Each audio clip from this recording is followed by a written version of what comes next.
Let's go. No. Hello, everybody. How are we all doing today? We good? Okay, that's good to hear. Well, as you can already see, we have a very esteemed panel joining us today. I'll start out by introducing a little bit about the session, and then we'll introduce the panel, and then we'll jump into some really good conversation. But I want to already say this. Think about the questions that you're going to ask, because I know in these kind of events, there's a lot of people feel very shy, but I want each of you to think about one key question that comes up in today's talk. And then at the end, we're going to throw this microphone out, and at least 3 of you are going to ask some really interesting questions. So today's Trends talk is all about looking a little bit back at the last couple of years and seeing where trends have taken us, but also taking the opportunity to look forward and see where things are heading. And we are having several different perspectives on today's panel, which I think will really help to give you a little sneak peek into what the future holds and where different strategic priorities sit from across the tourism, cultural, and heritage sector that I think will certainly be very fascinating and interesting to hear about. So first of all, let's introduce our panel. So Dr. Ondrej Mitas, it's great to have you with us. You're working in experience research, which is actually a fascinating topic, and also a senior lecturer at BUas. So great that you've managed to make it all the way to the eastern side of the country.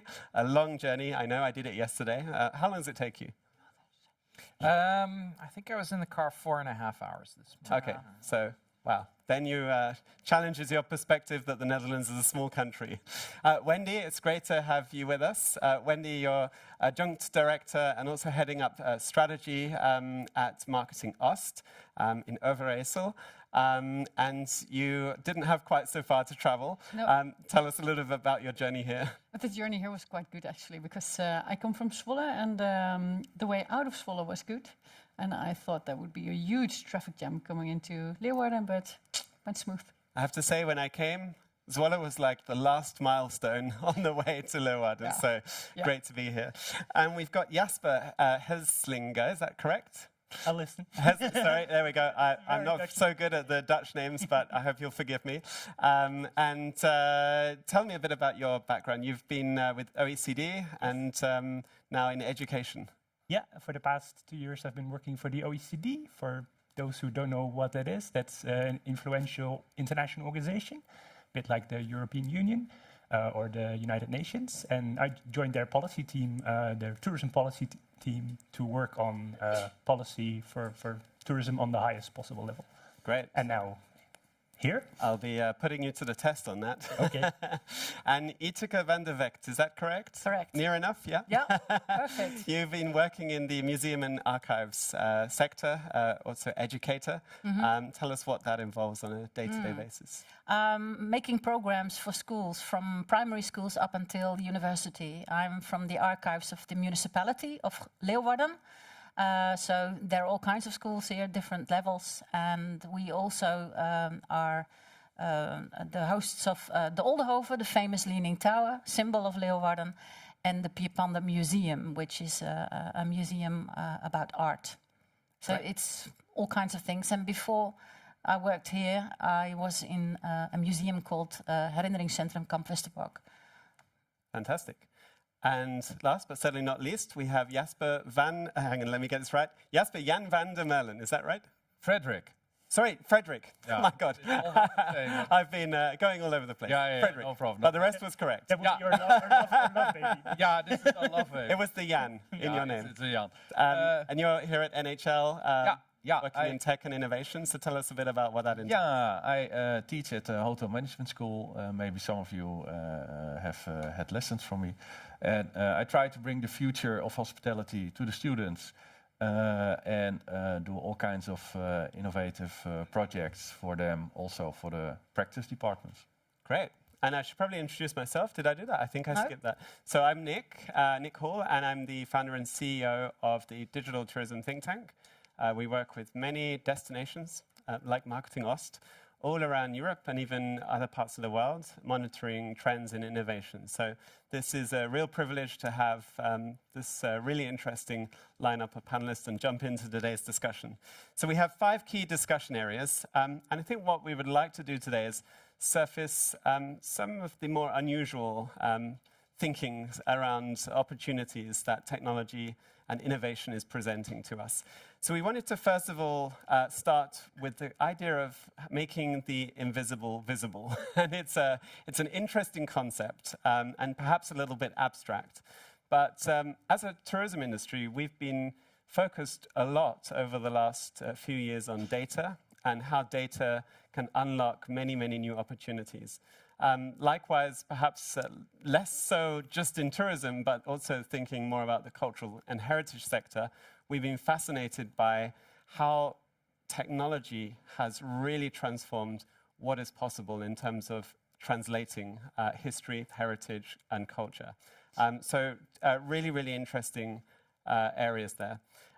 So I think I'd like to start with Ondrej, because I know you've worked on a very interesting project in Copenhagen recently. Yeah. And it seems to touch on a few things that I find really exciting, which is kind of modeling what the future of cities could look like. And I'd love it if you could perhaps start by telling us a little bit about that project and where you see the opportunities there. Yeah, so to summarize what we did, we looked at tourists' physical movements in Copenhagen and Amsterdam, 2 cities that are dealing with tourism crowding and over-tourism in peak locations and at peak times. The idea behind the project is that tourists only go to places that they know about. So if they know about different places, they might go to different places. We randomly divided tourists to hear either about the most crowded places or about the least crowded places. And in each case, these either most crowded or least crowded attractions were sort of celebrated and hyped up to the tourists as the must-see, the kind of top 10 of the city. We communicated these attractions using either a personalized recommender on WhatsApp, or using a more old-school passive method, like a website in Copenhagen, or actually a paper map in Amsterdam, which participants in the study had to pick up at the train station. We had them install an app on their phone, which tracked where they were basically all the time. And then we made maps and also statistical analyses of how much they moved around the more crowded and the less crowded areas. And what we found out is that in Amsterdam, it wasn't really possible to get tourists to visit the least crowded attractions, but it was possible to get them to stay away from the most crowded ones by only telling them about the less crowded ones. And in Copenhagen, we weren't able to keep tourists away from the most crowded attractions, but we were able to attract them to the less crowded ones by telling them about those. So in slightly different ways, the intervention worked in both cities, and then in both cities, tourists will to some extent go to where you tell them to go. That's really interesting, because I think the first thing to be able to tackle this as a challenge is to understand where tourists go. And for that we need data. We need to be able to examine where those hotspots are, see how the visitor flows through the city, and then create a solution that will incentivize them to perhaps make different decisions. And what you're describing there is a very user-friendly solution. It's not telling them that these are overcrowded, it's simply pointing them to places which they may have a better experience. So I'm going to come back to you on this maybe a little bit in just a few minutes, but I'd love to hear your perspective on user experience. So I think this is a very typical kind of tourism challenge that we are very, very familiar with, is how do you address these key challenges in tourism, such as hotspots, regionality and seasonality, and how do you translate those into solutions which remove the challenges of working with data and make that very tangible. I think if we go to the cultural and heritage sector, we can think about the visible and the invisible in a completely different context. Tell us a little bit about where you have seen the opportunities to really be innovative in how we can surface things that are not usually so available to the human eye? Well, I do want to say something about what Ondrej said, because I work in an archive, and an archive is not a place that people want to visit just out of themselves. They go to museums, but archives are not very in the picture. And the reason has to do with what you were trying to imply, is that our documents that we keep in our archives are not very accessible. They are fragile. For example, they're old paperwork from the 16th, 10th century, whatever. They are written in a handwriting text that you can't decipher, because people in the 16th century wrote completely different and used different words from what we are used to now. And so digitalization gave us a possibility to do something about this. There is a program which is called Transcribus. It's kind of an AI-generated thing. You upload a handwritten text of the 16th century, and it translates into typed text. You have to do some control afterwards, because it's not perfect yet. I no can way. imagine that. But there's a start, and what it also is because you can make a digitalized version of something fragile. You can put it on the website, for example, or you can use it in schools. I'm now currently working in a project which is national. There are a few. I'm in an organization of educators of archives, and together with history teachers, we make historical sources on demand available for teachers, because teachers very much want to use local heritage for their lessons. I'll give you an example. If they're in their lesson book, in their methods, it's talking about the Golden Age, Rembrandt van Rijn, etc. You know, how was it here in Friesland? Usually completely different. We didn't have Rembrandt, although he was married to a Leeuwarden girl. But we did have Wibrand de Geest, who is now there's now a large exhibition in the Fries Museum. So this is what teachers would like their pupils to know, to give them a sense of their own place, their own environment, and we can give it to them. Museums already did this, but archives are new in the field because of our fragile documents, but the digitalization gives us a boost. Yeah, I mean, it's a really interesting perspective, because I think this is very similar to tourism, but in a completely different context. When people visit a place, we want them to unpackage the layers that exist in that place, to understand it, and to become, quality visitors that appreciate and want to learn more about a destination. And sometimes that can be very difficult, especially we have maybe limited time, we have limited context or knowledge. And it's really interesting to see how technology is also still unlocking a lot of new opportunities. Yeah. So I didn't expect you to be the first person to mention AI, but you did. So I think we'll be certainly archives, archives, AI. certainly coming back to that.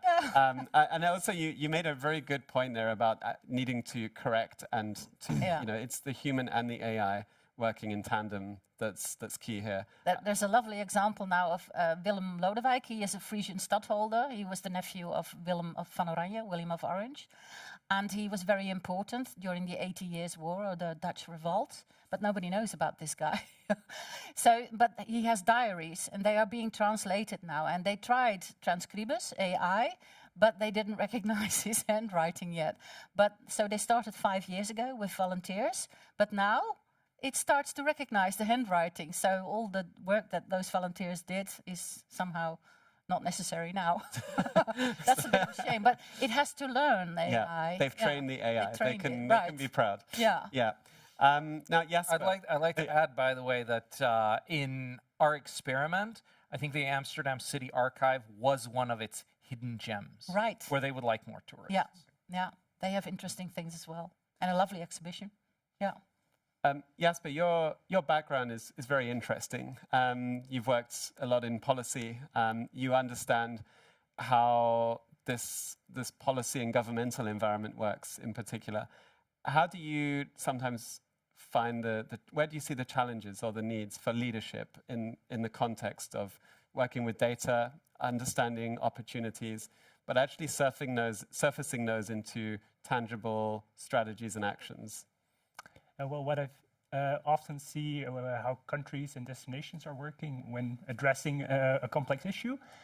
The immediate response is, we need data and we need to build a dashboard. But the challenge really is how do you get from data to information and from information to insights? Because not everybody in the world is interested in data, but it's really how do you make that into something that is tangible, that is livable, and make it, in that case, also visible. And I think it's very important to have, part of it is language. For example, if you have a dashboard, the title can be super functional, like amount of tourists per square meter, or you can have it very simple, like where are the tourists? That is much more clear for a generic audience. So keep in mind your audience, and also really try to get it into a narrative. And I think that's also where the leadership part comes in. You have to guide people a little bit and make them understand why something is a problem, and also what choices can be made, and what role those people can play in that as well. And from the policy, I think the leadership is also a policy-led approach, where you actually, instead of gathering all the information you could possibly need, but really take that as a starting point. What is the policy I'm trying to do? What am I trying to achieve?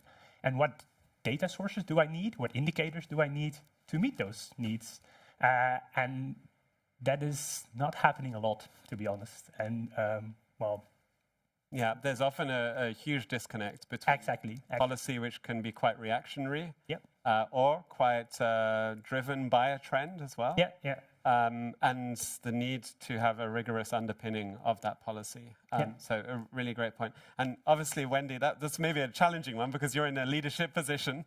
So you know exactly what that position looks like. And perhaps you can help us to understand how to balance, fact and information and data with the need to then translate that to both your key stakeholders who fund and support and back the work you do, and then the wider industry who look to you to take the destination forwards, both through your programs, but also through that strong leadership and bringing people together.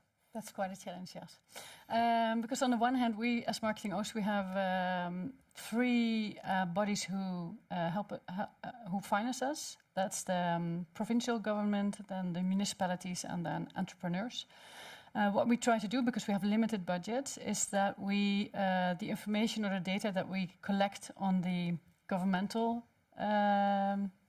level, we try to translate that to entrepreneurial level and the other way around. So, for example, we well, first of all, in leisure and tourism, we're way behind on data. We're still working with data that looks back, is a year old, gives us a sense of direction, but that's quite it. So we're always looking for new ways to have real-life data, data that's now, or looking at the future instead of looking back. So in MarketingOost, we created Boost, and Boost is a tool actually to avoid working with the CBS statistics, because the CBS statistics, in my opinion, are what we call in Dutch, bagger in is bagger out. So if you put a lot of rubbish in, then you get a lot of rubbish out, and that's actually happening. So we try to avoid them, and we went to entrepreneurs because they have the data. They know who is in the accommodation at which time, how long they stay there, and where they come from. And that's the data that we need to look at our destination, to see where we want to have the visitors, where we don't want to have the visitors. And we would try to link that to other data like Resono, which is visitor flow data. So we try to create Boost because going to the source, the main source is the entrepreneur who has all this data. They are very competitive, so they do not like to share it. They want to share it with us, but not with the government. So there's a lot of challenges there. But we found that that if you do that and your number of people joining is big enough, then you can say something also on the provincial level, and then you have to work with making sure that the government cannot see how many companies are in there or which company has provided the data.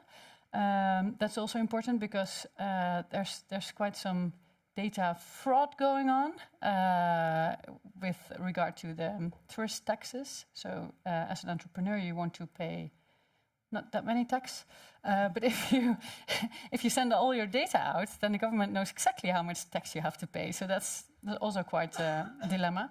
But so every time we try to look at, you come across some things. Slight mismatches. Yeah, and that's also where the CBS goes wrong, because then an entrepreneur doesn't want to share the data that's actually... So what you're saying is you have an all-seeing eye and also a position of trust. Yeah, and that's, so you have to really work with that. You have to trust, or they have to trust you to be able to work with the data. So they trust you not to share it with persons who shouldn't have the data. But also you want, because the data on the entrepreneur level is not interesting for us, it's interesting for the entrepreneur. So the win there is that we advise the entrepreneur to, what can I do with this data to target my audience better or to have a better product. So we help them develop concepts to make more money, actually. And then we something. You extrapolate? Yeah, that one. Extrapolate the data to the government level, the province level, and then you can see, and then you can benchmark, and then the other dilemma is actually that we do that on Overijssel level, but we have more provinces, and as you might recognize, we see this worldwide, the struggle for data. We're all trying to invent a new wheel. There's not a lot of cooperation, so it's really something that you need, something that you have to train the entrepreneurs and also the government in different ways to make them see how valuable that data is. And we also try to balance data against, that's probably not English, but I don't know the word, underbelly feeling. Gut feeling. Gut feeling, that's it. Exactly. Try to balance Same that. meaning. Yeah. Because we know that entrepreneurs know their business and they know what to do usually. So data also is not the end to everything. It won't give you all the answers, but you need to have it to make the right decision, to make the destination get to the goals better and faster, actually. It's a really interesting point of that gut feeling and that intuitive nature that businesses often have, because they feel and see the business and the trends every day, and the need to get have data-based decisions. Yeah. So we'll definitely come back to this. But some really interesting points, and I can see it's really not easy. And your role in a leadership position is both building trust, but also building infrastructure that allows you to capture the right data to build the right solutions off the back of that. So there's a lot of skill sets that are needed there. And just maybe more of an observation, I think we increasingly see at a regional level within any country, the skills and expertise are really strengthening in areas like this. Whereas at a national level, they're often not evolving because they are more likely to go for something 10 times bigger, but simply outsource it. And what's really interesting is those skills at a regional level are necessary because you need to be much more hands-on in how you lead that. So speaking of that, Frederik, tell us a bit about innovation here, because I think that the question about data and collecting data, it can be quite overwhelming and tough. But at the end of that, you want to build something that's going to impact, that's going to shape or change behaviors or address certain problems. Yeah. What's your perspective on that? When I look for example, regarding data and all these things, I know some restaurants who only want to see data and use data and dashboards when they're struggling. So when all is fine, they don't have time to be working with data. I mean, everyone is surviving 24 hours a day just to do their business. But if you convince them to use data, it can be really interesting for them. And then they will see the need to start using the data, but then it's still, they need some help to understand the data and where do they all get the data from.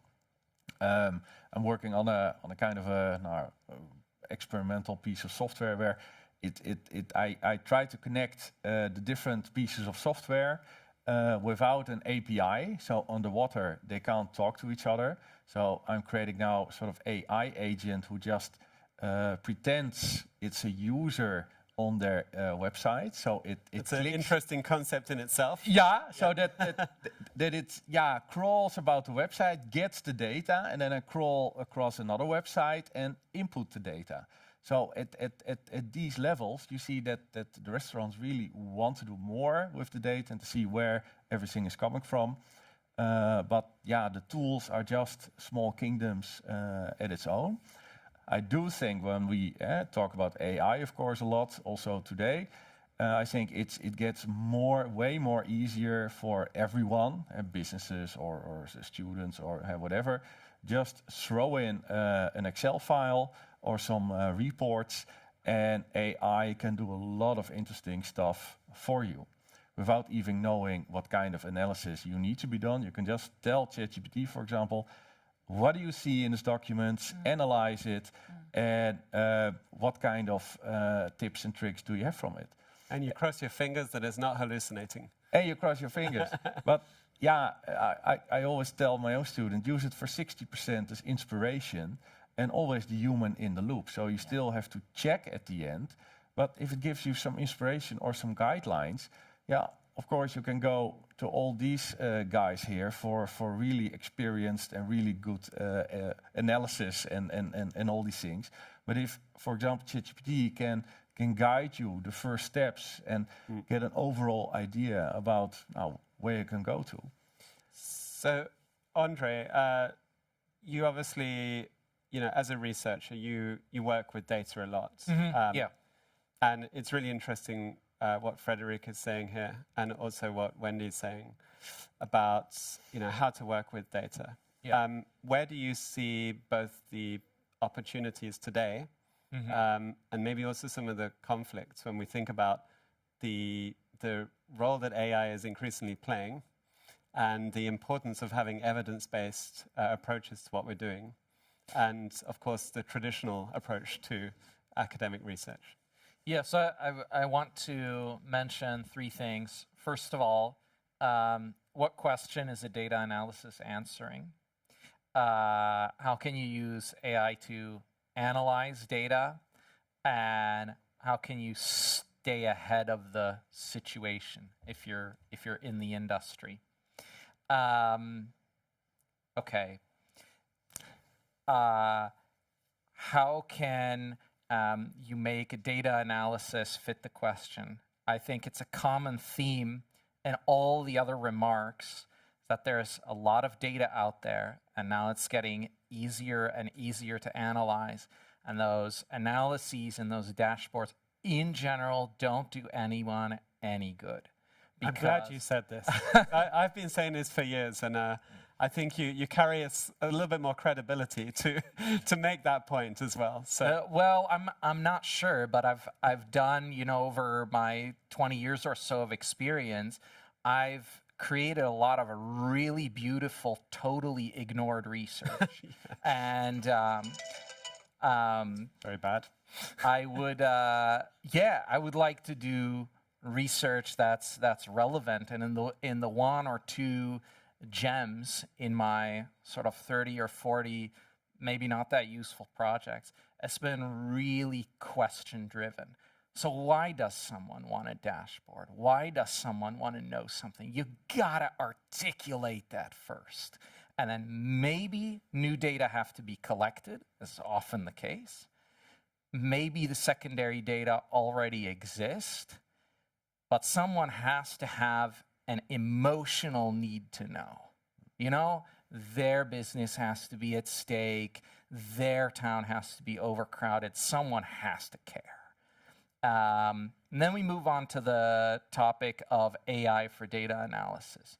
So the trouble is that AI has no feelings, so it can't care. There are some things that it's really, really good for in the data analysis process. If you want to know something and you care, you can ask it how to figure that out. is really good at generating Python code, R code. There's so much less software and less code that you have to understand yourself as an analyst now.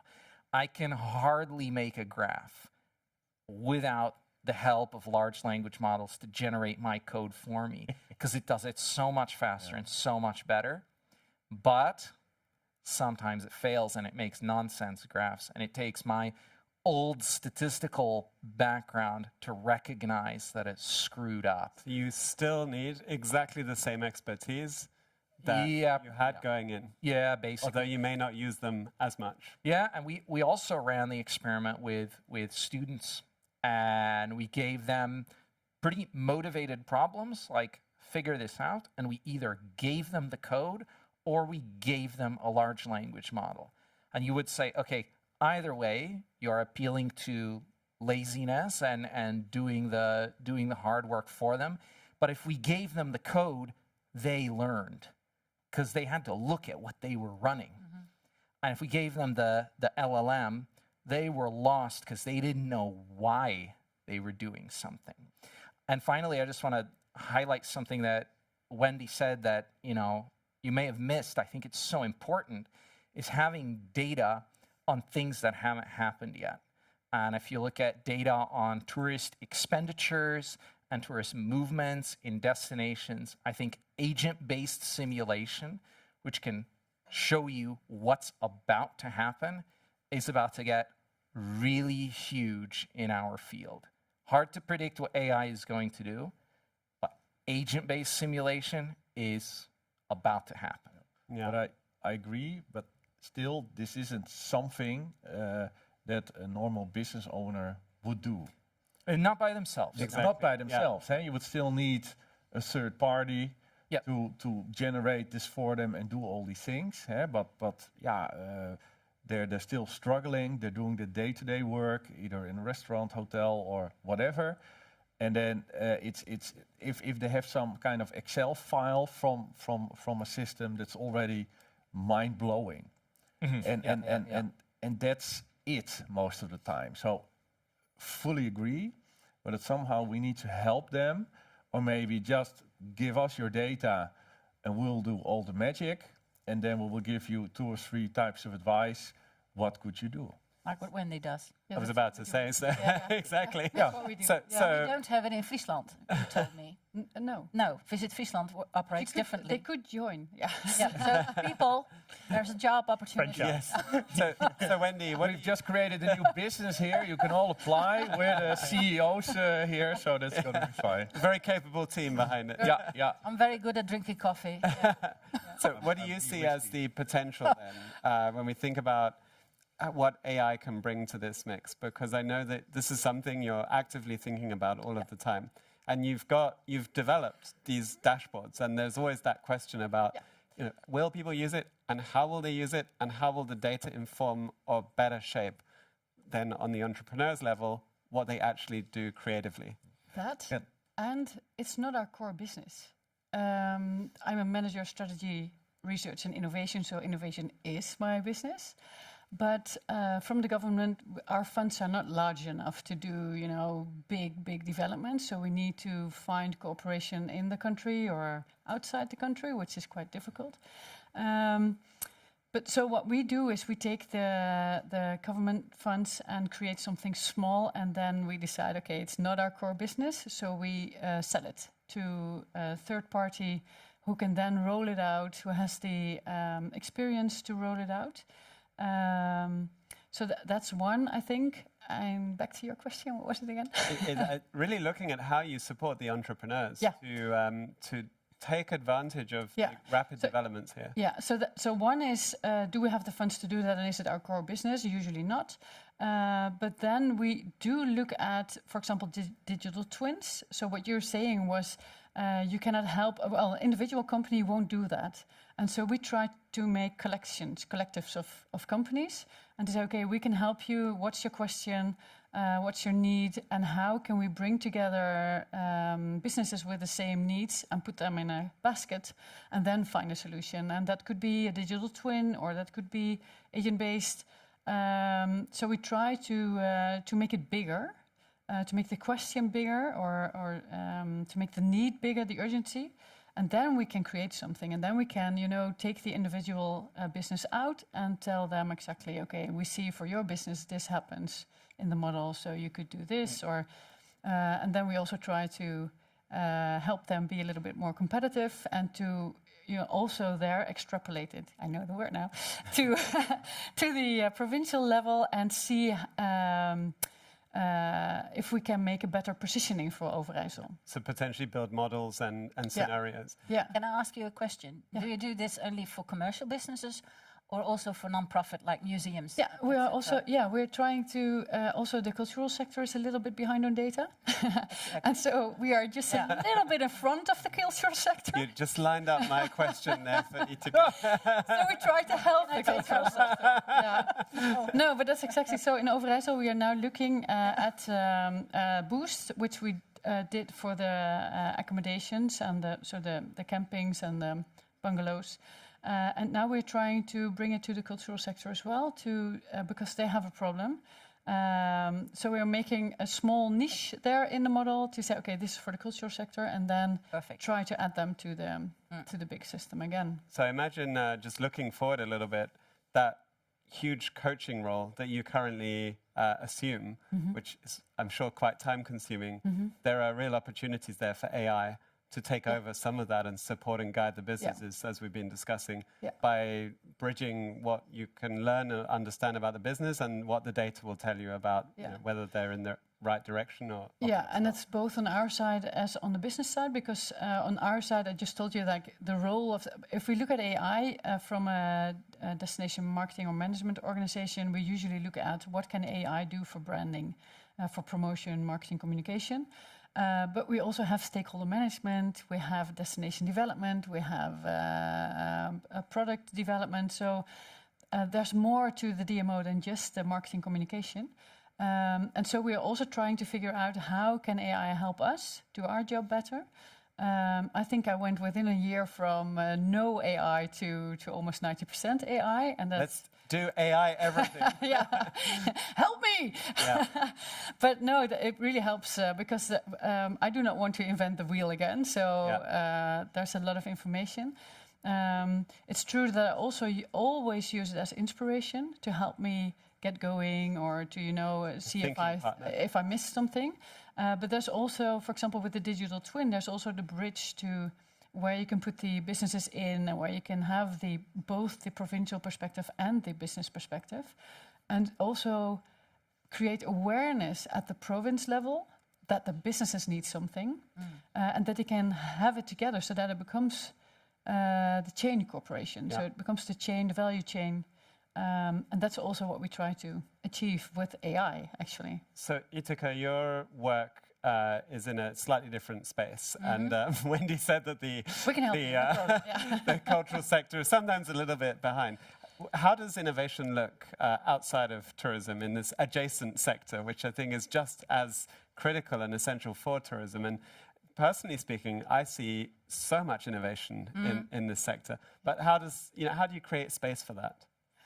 Well, there's a difference between what we do for the outside, for the public, and what we do inside as colleagues. So which one? So, well, the outside, there are millions of examples, I think, of innovation. So let's look at the inside. That's the trickier one, right? Well, the easiest thing to tell you is we used to be an archive of paperwork and manuscripts made on vellum, what Harry Potter used to write on, and the professor, what is he called? Dumbledore. Dumbledore, yeah. And in Dutch he had a different name. Perkamentus. Perkamentus, right. I can definitely see a VR game. No. Anyway, but nowadays we have a lot of digital-born information. So it was never written down. It's digital. It's an app. It's something that was on a website or an SMS. You all know the story of our former president, Mark Rutte, who threw away his mobile with all the SMS inside it. He was never allowed to do that, but he did. So that just gives you an idea. Forever. Yeah, it it's like gives you an throwing it idea into the bonfire. of the challenges we face. And so we have to store this digital information. And so the archives are now thinking about e-depots, that's what it's called. So it's not a physical depot, but it's somewhere in the air, in the cloud, whatever. And that gives us challenges about sustainability, but we'll come to that later, I think. Yeah, I'll approach that subject. Yeah. But it's also a way to digitalize fragile objects. I mean, we do have objects which the public we can't give to the public because we're too afraid that you'll do something to it, damage it, whatever. And so if you can have a digitalized version, that is something we can share easily. And not only in our exhibition, the Stories of Leeuwarden, but also online. And online, it also gives the opportunity for people who are disabled in any way, for eyesight, for example, you can enhance to 400%. So you can have a better view of what it's about, a picture or a handwritten text.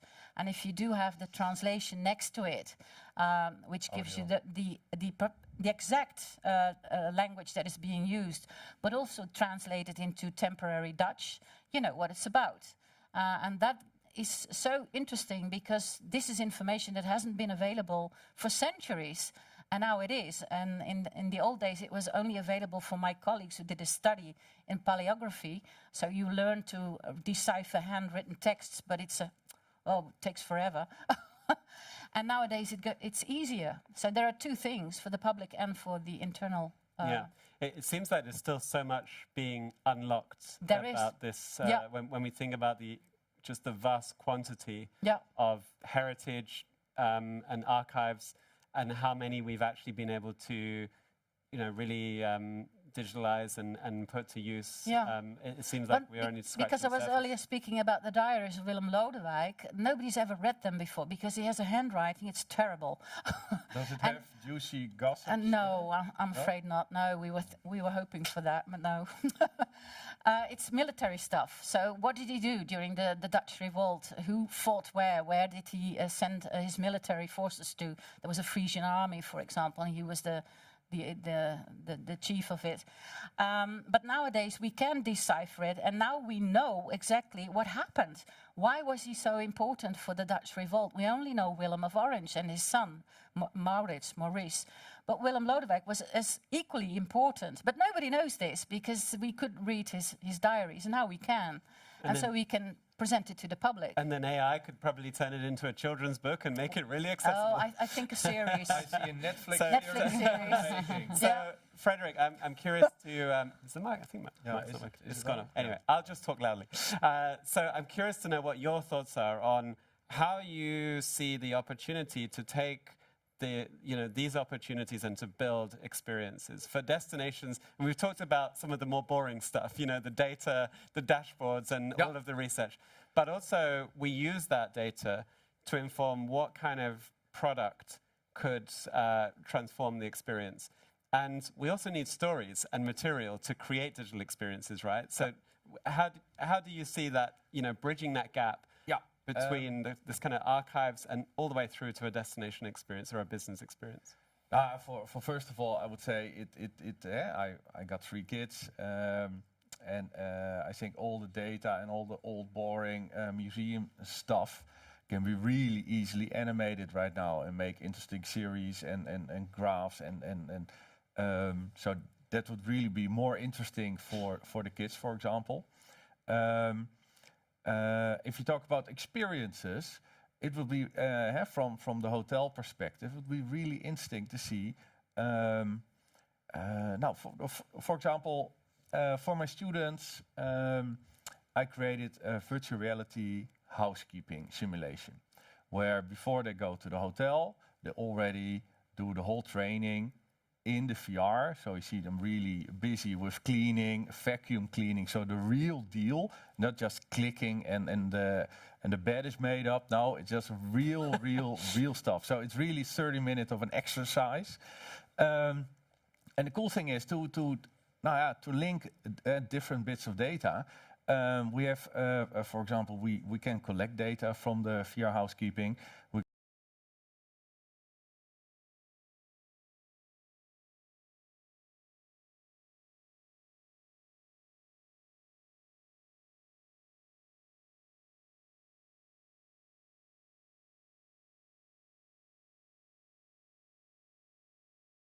with maybe different cleaning quality.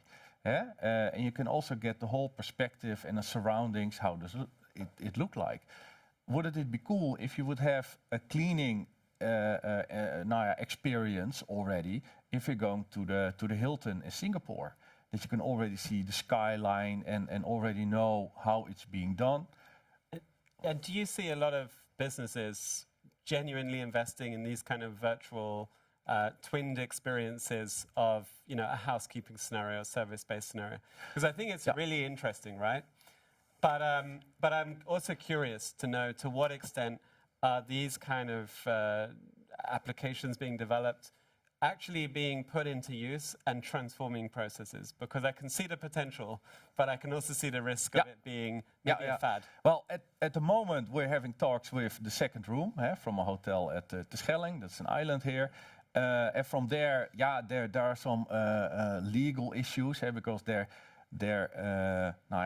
going to pay for it. But how is the sponsoring being done? So cost is always a cost is always especially when you want to create a VR content, you will have to have someone who creates these things, and it's easily 10,000 euros. And this seems to always be the challenge for our sector, because a lot of the work, especially the destinations are doing, they are focused on trying to surface and support these smaller businesses that cannot make the same investment of a Hilton or a Marriott. Because one VR training app can then roll out over 10,000 hotels. Obviously, you've got economies of scale. Yeah, but then it will be interesting to see what small type of applications can you use, for example, to do all these types of training.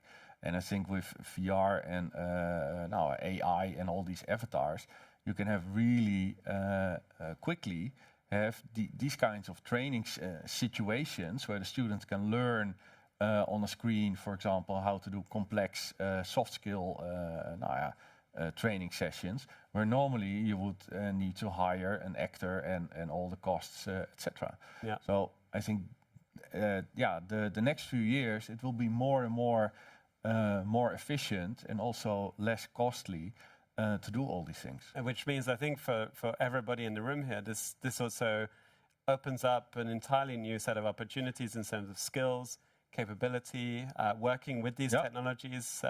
I would say school will be even more fun to do. You even already more. love it. Even more. Even more. They love it even more. So come back tomorrow at school and you'll love it. Yeah. So Jasper, you've worked with a lot of policymakers, and at an OECD level, it's a very serious environment. You rightly remembered that I did speak at the OECD, and I was given 4 minutes to say something, which is impossible. So the OECD, for example, takes a very consultative approach, but we also see across the industry a very reactionary approach to trends. So, for example, with AI right now, we see that a lot of the industry wants to run after AI without asking the question why. So how do you balance that need for evidence versus the need to take risks, and in areas where we need to experiment in order to understand that? Yeah, excellent question.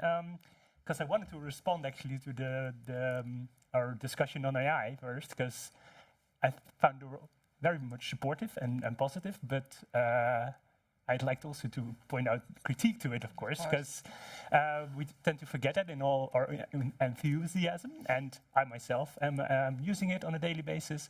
But be aware of the hallucinations and the mistakes it makes, the biases on gender, on race, and just if we talk LLMs, who uses ChatGPT?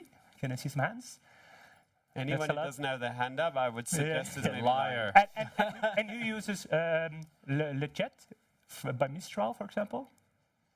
This is the European alternative that is made in France.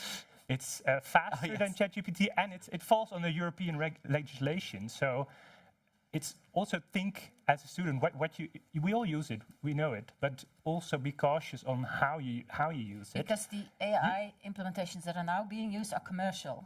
They go straight to Silicon Valley. Yeah, right. So they get all your data. Exactly. And the one you're talking about, that's what I've learned about, is that it has regulation. Yep. And so it's much more protected. it falls on the European legislation, and that's of course a recurring thing. It's not never finalized, but would you rather give your data to the European Union or to an American company? I think if you ask Wendy's industry, they'd say neither. Neither. They'd say we don't trust anybody. But I mean, I think you've actually raised a really key point that we policy. We often get really caught up and stuck in policy, and that can hinder innovation. Exactly. So what is your take on that, actually? Well, should we go all in with these mainstream, really rapidly moving, commercially developing tools, or should we take a cautious tone?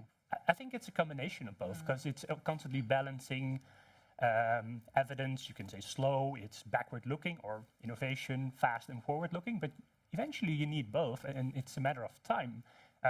For the European Tourism Futures Institute, we're doing a project on tourism on Antarctica, which in the past year, the amount of tourists have exploded there. So it's a relatively new phenomenon, and we don't really know what's happening there. So you have your evidence there, the statistics on species, on birds or penguins.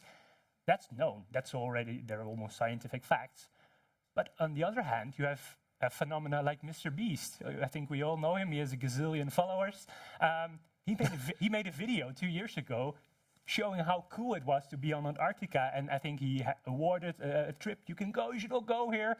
So I think that's a new phenomenon, and we don't know how disruptive it can be. Well, I was about to say, you said we're not sure what's happening on Antarctica and why so many people are going there, but I think you've just answered it as well. Yeah, this is something that started, I think, earlier, but this is something that can very much trigger it to the visitors that used to go there were scientists and just a very, very small group. And now it's starting to become mass. And it's an uncontrolled area because nobody owns it.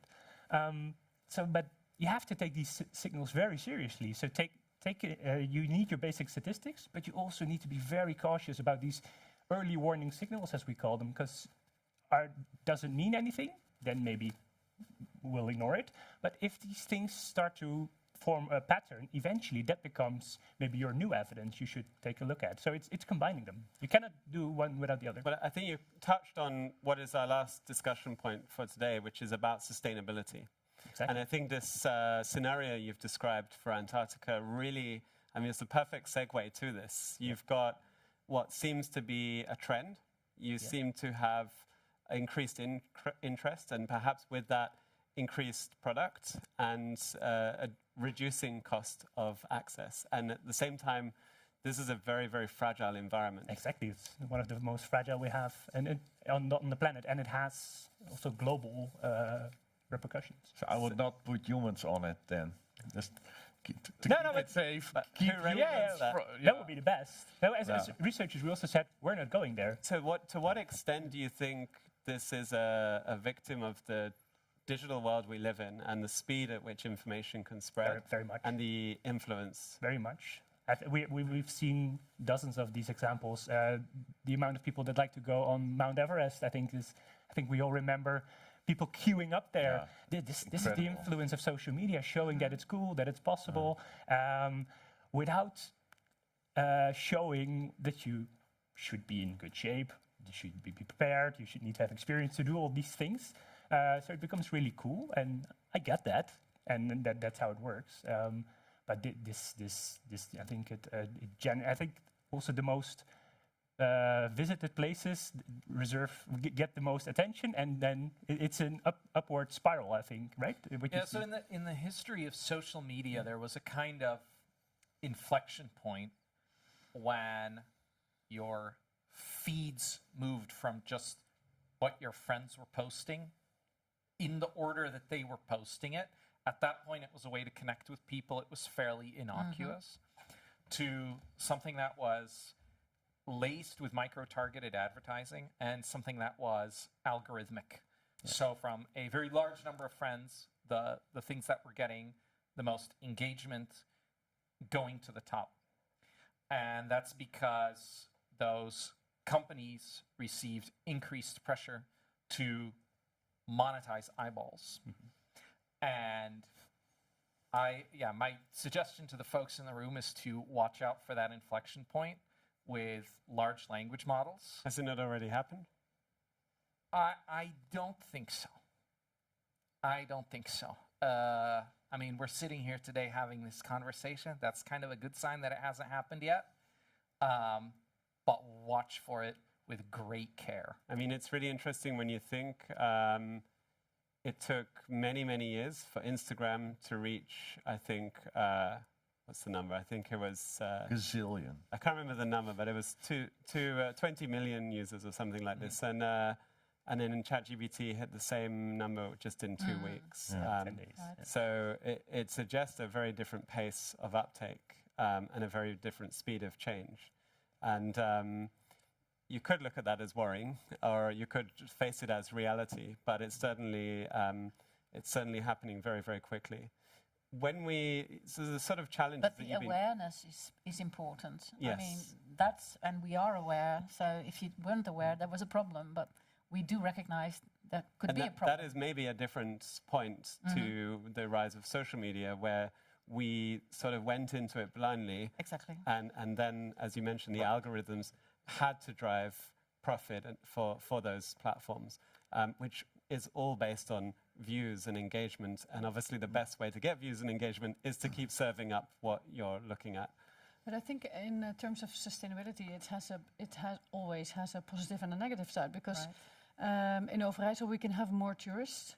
We're not full yet. We have some... It's nice to hear that. Everybody else seems to be complaining that they're full. Yeah, so come to us. But so we use social media and all the other things to get people to go to us. But we've decided that, you all know Giethoorn probably, they also say that it's very, very crowded there, but on a regular day you can just shoot your cannon and it won't hit anyone. So it's on specific times during the day, on specific locations. We even did an extra campaign this year for, you never believe, but Giethoorn has also a north side.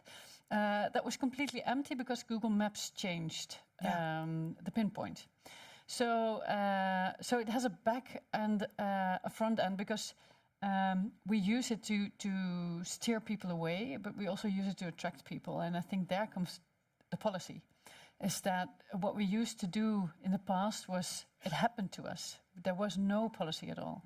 And I think now both governments as well as businesses need to think about the impact tourists have, both on the economic level, which is always nice, but also on the social side or on the environmental side. And I think training businesses in doing that, also already here at schools, that there's always the backside, helps, and also makes the conversation between governments and businesses more easy, because what we see now is that there's sometimes a really big gap, because governments are giving us the assignment to make a brand of Overijssel, get more people in, focus on the economic side, but also take into account all the climate challenges and the energy challenges and all those things. And businesses are only challenging us on the economic side, just to keep them coming, keep them coming. Yeah, and it's so there's a really big gap, and you need to close the gap and to educate both the government and the businesses on make a vision for your destination. How many people do you want to have? What's the level of welfare that you want to have? And how can tourism and leisure, how can they help reach that? Where can they stimulate, and where do they need to, don't know, what's the word is, help me. Mitigate. It's a really interesting one, because I think there's so much focus on trying to reduce or spread tourism away from traditional kind of tourism hotspots. But of course, there are businesses directly in those hotspots that benefit from tourism, and they would probably, for the most part, never tell you that there are too many tourists. So by doing that, we ought to risk diverting visitors away, if we're successful in that mission, diverting them away from businesses which actually depend on them. So there's a lot of difficult choices. But when we throw AI into the mix and we talk about bias, I think the ethical bias is really interesting when we think about race and religion and representation and things like this. But actually, more recently, I've been starting to think about this as simply bias in terms of what's recommended. And what's recommended is always going to be either a hotspot, or if you ask for a local recommendation, it will somehow be a second degree of hotspots, which are people who are saying, oh yeah, this is really popular for locals, but it's still not a genuine local hidden gem. A hidden gem is hidden, and a real hidden gem is still hidden. So this is where AI is not very good at looking at the completely hidden without a lot of work. So I'm wondering, how do we, how can we use these technology developments now to our advantage? With your experience with both Copenhagen and Amsterdam, did you find that you can actually make a measurable difference to visitor behavior, and one that could actually be scaled up to have a real impact on the whole destination? Because I think there is a difference, and we often don't say this in these discussions, but there's a difference between producing an application which diverts maybe 10,000 people over a year and actually reconstructing the entire design of the visitor economy so that a majority of visitors' behavior are changed. Sorry, that's a really huge question, but yeah, but I think you can handle it. Thanks. I'll answer the core of it, and at the core of it is a massive, massive political pain point, which is that capitalism perpetuates inequality. Tourism industry is capitalist. So it is also an industry that perpetuates inequality. If you run a business inside a tourism hotspot cleverly, you can make a lot of money off of it and get really rich. And then a bunch of people are going to be jealous of you. And about 1% of over-tourism discussion is about the number of people on the street, whereas 99% of discussion about over-tourism is about that inequality. So, can you get fewer tourists on the street? Absolutely. But it's going to take an investment on the order of those enormous profits. And asking the public sector to spend that much money is these days politically almost impossible. So the public sector and public funds simply struggle to compete with the demand created in the capitalist kind of economy, which is driving it. So it's really food for thought. I think we're not going to answer that, but it's definitely you definitely make a step back and maybe look at this with a different perspective. Yeah, I mean, could you spread tourists effectively, make the if crowded hotspots uncrowded? Sure, if you're ready to spend really millions and millions on reshaping potential tourist information environment, that information environment these days, it can be bought and sold. That is a fact. It just takes a lot of money. Yeah. How much is it worth to you? So going to information and kind of turning the tables a little bit on a completely different way of looking at the conflict between digitalization and sustainability.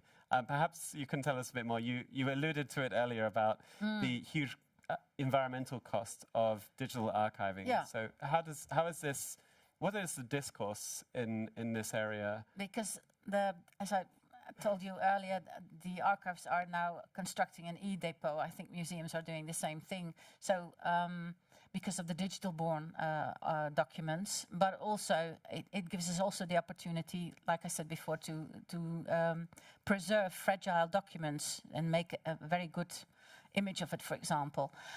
Some archives have decided to close their study rooms, their research rooms, and they only do things like scanning on demand. So if you need a document, you can order it online and it will be sent to you and you can research it. However, there is a debate about what costs more energy. Is it the scanning on demand and sending it through the internet?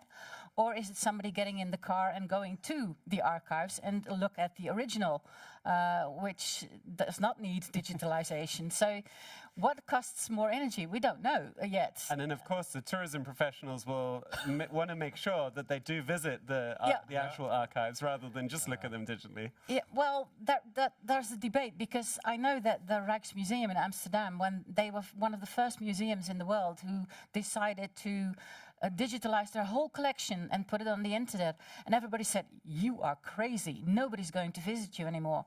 They get more visitors. Yeah. So it also attracts visitors because you are visible online. And what's really interesting, if you look at, the Rijksmuseum as an example, they've had many exhibitions which exist outside of the museum as well, and that's because of the digital archiving. Yeah. And so if there are stories that are woven into the fabric of the, whether it's artists or whether it's, certain parts of history that you can discover outside, then it is also part of changing the shape of tourism and driving people to other places without always having to have that huge, costly investment of building a visitor attraction somewhere else. And that's where the kind of technology really creates opportunities. Yes, and we also have to think about how do we store things. Archives were used to making TIFF records, which are very large numbers of MB, I'm not sure what it's called. Right. And now we are thinking about why do we always have a TIFF storage? You can also use JPEG. What is it the same in English? Yeah, JPEG. 1 MB is enough because you can use it for the publication, for example, and you can still enlarge it to 400%. You can watch it cleverly. So we have to think if it's fragile, okay, a TIFF. But if it's not, and the original is still usable, a lesser storage is needed. So being smart with how we and also, do we have to have everything online? No, we don't. We can also put things on an external device, for example. So it doesn't take any energy to cool and those kind of things. So the cultural industry is thinking about those things, what is sustainable and what isn't. There's some really interesting questions about just how we use technology then. Yeah. Not only, is technology good or bad, but actually can Think we about the use it in a more environmentally friendly way? Yeah. You actually made me think of an agency that I met recently that specializes in eco-friendly websites, which is interesting, but reducing colors, reducing certain elements can really make a big difference. Or make it black instead of white. Exactly. So, Frederik, I'm going to ask you like in a train station. All the boards are now black with white. Interesting. Yeah, instead of white with black letters, right? Yeah. You travel by train? Yeah, they've done that here in the Netherlands. Maybe it's a sustainability. I do it on my phone. Oh, there you go. Really, like a last killer question, because it comes up a lot. And by 2035, it's expected that there'll be a 43 million job shortage in tourism. So I think that seems to be accurate. There's already a shortage of around 10 to 20%, depending on which part of tourism you look at. Do you see technology as a threat for jobs, or do you actually see it as a solution for this problem? Of course, I will see it as a solution. Well, not necessarily. I can see many jobs that could be replaced. Yeah, also, I was going to talk about it. But I think in the end, I think a lot of jobs will be replaced by smart software, AI, robots, you name it, and what we'll have in the next 30, 40 years. So I do think it's important to say at some point we can all upskill a little bit, but we will also be, again, AI will catch up. So I will say at some point you will have the need for a universal basic income, that you would still can do all the things you want to have, but still feel the freedom to participate in the jobs you would like to have. I can imagine that now maybe not the highest paying jobs are in leisure and tourism, but from an intrinsic motivational perspective, people want to do that. Do with guests, with people, etc. Maybe at some point in future you will say, okay, I will have my money issues covered, universal basic income, and I will have time to do whatever I want to do. I have to say, of all of the possible answers you could have given, I don't think I was expecting the suggestion of a universal basic income, Always surprising which is something, it is a thing. Also, my left-wing rant, I wasn't seeing that. Exactly. I thought he was going to say AI will replace everything, but one or two of you will be smart enough to get on top of that, and the rest will be without a job. That's also part maybe of the some story, optimism there. That's a reconstruction of the social system. I'm not sure we've got the political environment ready for that, but that's an interesting thought. We could do another talk. That's for another talk. Okay, now I did say 5 minutes. Yeah, that's 5 minutes we have left. Less than 5 minutes. Are we in trouble now? Short answers. Carolyn did say we could go over, so I took it very seriously. Right, so who's got questions for our panel? They've shared so many interesting things. Okay, are you ready to catch? Your job is then to throw it over to this person. Just say your name as you ask the question. Yeah, I don't know. Do I need to like hold it? Just hold it close to you. Yeah. Okay. Yeah, so basically in this kind of fast like changing society, that's like more of an unpredictability towards looking into the future, looking towards new trends. What do you think about that? Do you think that's a positive, a negative, maybe both? Who would like to? If I can start, I would say the genie is out of the bottle. Just like it's impending, it's coming our way, and I think we need to, in some way, deal with it on small scale, large scale, just like AI and all these things. You can't put AI back. That's great. You can't put it back in the bowl. No. So, and also for you as a student, you will need to see, you're all studying, but you're studying for a job which is not there anymore in 2, 3, 4 years, to put it really negatively. I take back what I said earlier. I thought he was a good guy.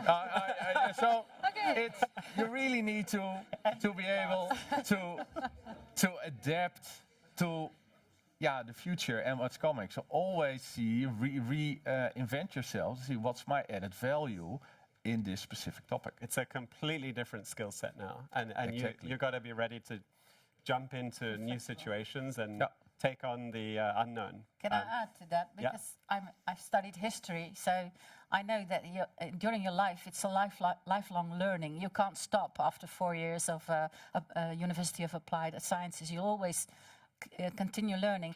Another thing is that new things, when they start to come, industrialization, for example, at first everybody's enthusiastic, but then the downside starts to appear. Workers being exploited, the owners making lots of money. The same thing happens now. It's being exploited, the wrong things are appearing, but then people start to think, philosophers start talking about it, you do some research, and we notice what is happening, and then it starts to normalize again. And this is something that happens all the time. So why wouldn't it now? I think you would agree, perhaps? Yeah, absolutely. And what I would add is that most people think they have and would also like to have more ability to predict and control the future than they actually have. If you accept the uncertainty that's actually there, you'll probably be a bit happier. Yeah, great perspective. Well, you got quite a lot of answers to that question. Yeah, And you get the whole that's panel actually there. what we're doing, I think, at the European Tourism Future Institute. Like, we try to think of the future that's coming, but also try to backcast and think, okay, what are the steps we now need to take then if that scenario is going to happen? So it's exploring your future, so you need to be proactive and don't wait for what's going to happen. And don't be afraid. And don't be afraid. No. And always 6, 7. Well, that was a great question. You just killed it there. The cringe is Yeah. high. 6, 7. Oh. So that concludes. I don't know. You're a very disruptive panelist, I have to say. You So- know this is live streamed, right? I love it. It is live. I think we have to stop. Okay, let's have some order, especially as I don't think the mic works. So we've run out of time, unfortunately. I've been told it's a no for further questions, but the panel will be around straight after, so are we? definitely take the opportunity to discuss them, approach them, ask them your questions. They really are incredibly experienced, and I think they can give you a lot of great insight. But let's give them a round of applause. Thank you very much. And, Thank you. thanks to all of you guys for joining. It's been great to have you with us. We thought we would do a team photo. Are we still doing this? Yeah? So we just... Jasper's got the longest arms, so he's going to do the selfie. Yeah. So you guys, Even more boomer behavior. yeah, your band, get out. Go. So do we need them all to stand up? No, probably not. We have to You go can there. just stand there. You have to be in it as well. Squeeze in a little bit. 6, 7. Yeah, everybody say 6, 7. Yeah, 6, 7. Yes. Yes. Very good. Thank you, guys. Wendy, can I take a picture with you as well?